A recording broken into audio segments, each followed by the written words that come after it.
everybody, I'm Jordana. And I'm Casey, and we're Old Crow Farm. Our motto here at Old Crow is, we rescue good junk. And where do we find that good junk, Casey? A lot of our favorite places are farm auctions. Here in Iowa, there's almost an auction every weekend, and we like to get there early, check out all the junk, and sort through boxes, try to find what we really like. And it can be an all-day thing. It can.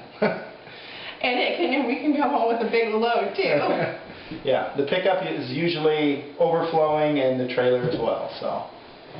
At one of the auctions that we went to, we rescued an old box spring mattress. So there was no fabric on it or anything, it was just the metal springs.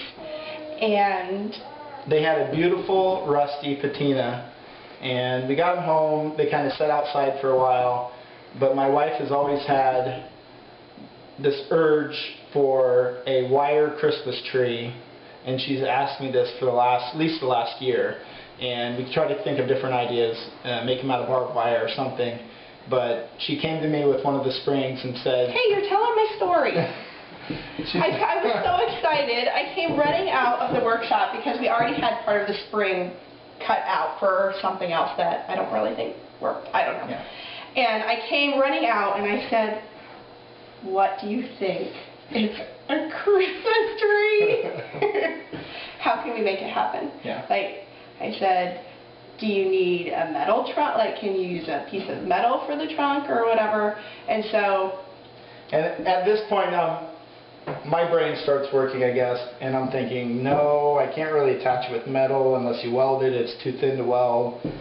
All these different things going through my head. But I thought he really doesn't want to say no to me either. But I have to make this happen.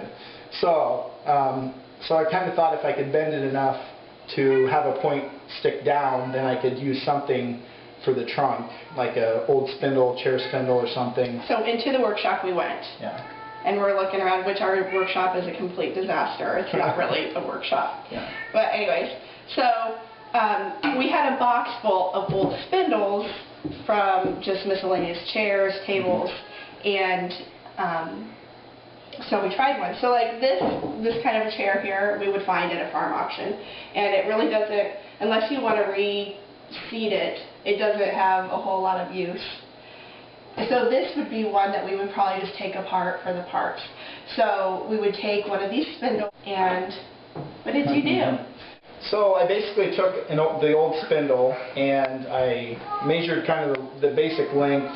I knew I wanted the trunk to stick a little below the bottom, and I cut the spindle off just kind of how I liked. Took a drill, drilled a small hole about the size of the wire, and so I bent the wire so it would stick down into the spindle and mounted it on, the first one actually I put on an old croquet and drilled a hole up through that and screwed it into the spindle. What's all this ice stuff?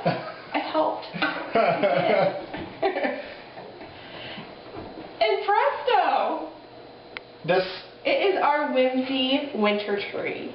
This is just one of them. It wasn't... one of many. This is probably like number 13, 14 at least. We've already sold a few, but